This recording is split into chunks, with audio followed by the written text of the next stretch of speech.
Yan, good morning mga kalapatids. At dito nga meron tayong loft visitor na kulay brown. Yan, so kita naman sa ibon nanghihina at naka-sticker siya.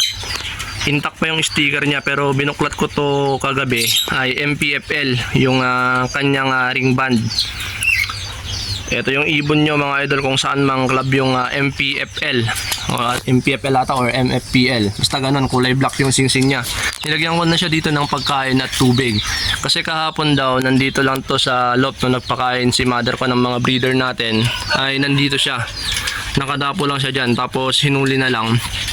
Maamo naman daw pero I doubt kasi madali siya nahuli kasi alam naman natin na nanghihina yung ibon yan galing sa karera. So, kawawa naman yung ibon, hindi natin pwedeng palabasin to or paalpasan kasi hindi rin makakauwi to sa kanila. Saan club kaya yung MPFL mga idol? Baka alam nyo at kung namumukan nyo tong ibon na to, baka kilala nyo yung may-ari. Papapalakasin muna natin tong ibon, hindi muna natin siya alpasan kasi hindi naman to makakalipad. Yan, kita naman sa itsura ng ibon. Nilagay ko na lang din siya dito sa training box kasi wala tayong pwedeng paglagyan. Yan, so may mga laman yung mga flyers loft natin, tapos yung mga breeder cage natin, yan, occupied lahat, may mga laman. At saka siyempre hindi ko rin siya pwedeng ihalo. So dito muna natin siya nilagay, magpalakas ng konti, makita lang natin siyang makakain kasi sobrang payat ng ibon mga idol. Pasensyahan na kayo, hindi ko na siya pwedeng hawakan kasi maghahawak pa ako ng mga inakay natin.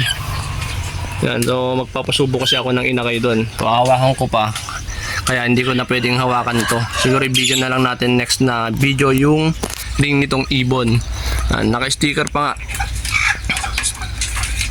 Siguro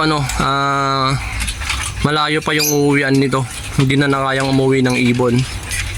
So ganito nga yung nangyayari mga idol pag siyempre kulang sa training, kulang sa kondisyon, o kaya may dinadamdam yung ibon tapos kinarga pa sa truck.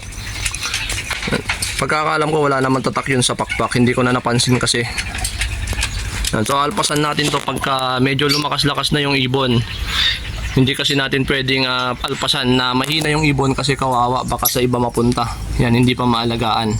So kung alam nyo yung club na MPFL mga idol, pa-comment na lang kung anong club po yung MPFL at baka kilala nyo nung may-ari ng ibon. Yan, willing naman tayong isoli to. Siguro padala na lang natin sa bus pero hindi pwede kasi ngayon nanghihina, mukhang may sakit yung ibon.